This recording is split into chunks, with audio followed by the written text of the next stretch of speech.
ডায়াবেটিক্সের ওষুধ খাচ্ছেন, কিন্তু এর সাইড ইফেক্ট সম্পর্কে অবগত আছেন? ডায়াবেটিক্সের ওষুধের উপকারিতার সাথে লুকানো কিছু ঝুঁকি সম্পর্কেও জানেন তো? আজকে আমরা ডায়াবেটিক্সের ওষুধসমূহের সাধারণ কিছু সাইড ইফেক্ট সম্পর্কে আলোচনা করব। ডায়াবেটিক্সের ওষুধ অনেক রকম আছে, তবে সাধারণ কিছু ওষুধ বেশি ব্যবহার হয়ে থাকে। যেমন মেটফর্মিন গ্রুপ, এই গ্রুপে আছে গ্লাইকোমেট, গ্লাইকোনম এবং গ্লাইসিফেজ। এই গ্রুপের ওষুধগুলো সাধারণ পার্শ্ব প্রতিক্রিয়া হলো পেট ফাঁপা হতে পারে, বমি বমি ভাব বা বমি হতে পারে এবং অনেক ক্ষেত্রে পাতলা পায়খানা বা ডায়রিয়া দেখা যায়। দীর্ঘদিন ডায়রিয়া থাকলে সেক্ষেত্রে পানি শূন্যতা হওয়ার একটি চান্স থাকে। সেই ক্ষেত্রে অবশ্যই চিকিৎসকের পরামর্শ নিতে হবে।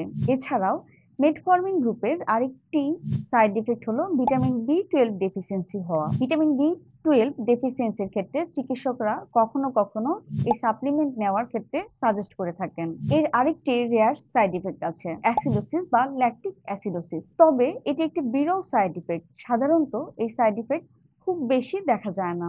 সালফোনাইল ইউরেজ গ্রুপে আছে গ্লিকাজাইড এবং গ্রিমিপাইড। এই গ্রুপের ওষুধ প্যানক্রিয়াস থেকে ইনসুলিন সিক্রেশন বৃদ্ধি করে। এই গ্রুপের ওষুধের সাধারণ একটি পার্শ্ব প্রতিক্রিয়া হলো রক্তে গ্লুকোজ লেভেল কমে যেতে পারে।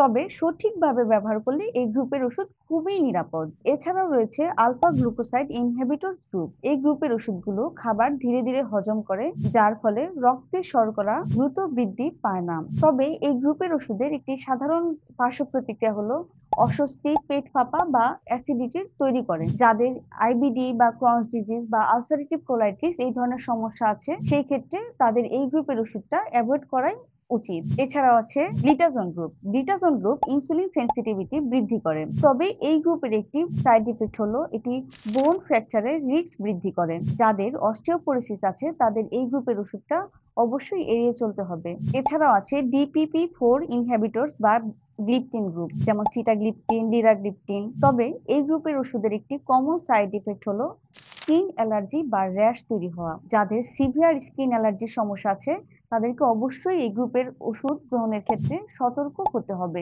SGLT ইনহিবিটরস গ্রুপ, এই গ্রুপের ওষুধ কিডনির মাধ্যমে শরীর থেকে অতিরিক্ত শর্করা বের করে দেয়। তবে এই গ্রুপের ওষুধেও কিছু সাইড ইফেক্ট দেখা যায়, যেমন ঘন ঘন প্রস্রাব হতে পারে। মহিলাদের ক্ষেত্রে প্রস্রাব ইনফেকশন বা ফাঙ্গাল ইনফেকশনের একটি রিস্ক বৃদ্ধি পায়। কখনো কখনো প্রস্রাবের জ্বালাপোড়াও তৈরি হয়, এমনকি পানি শূন্যতাও দেখা যায়। এই সিমটম গুলো দেখা দিলে অবশ্যই ডাক্তারের পরামর্শ নিতে হবে এবং ইউরিন কালচারের মাধ্যমে ফাঙ্গাল ইনফেকশন আছে কিনা সেই ব্যাপারে নিশ্চিত হতে হবে। ডায়াবেটিক্স নিয়ন্ত্রণের জন্য ইনসুলিন সরাসরিও ব্যবহার করা হয়। অনেক ক্ষেত্রে ডিরেক্ট ইনসুলিনটাও নেওয়া হয়। ডিরেক্ট ইনসুলিন নেওয়া খুবই নিরাপদ। তবে ডিরেক্ট ইনসুলিন নেওয়ার ফলে কখনো কখনো হাইপোগ্লাইসেমিয়া হওয়ার একটা রিস্ক থাকে।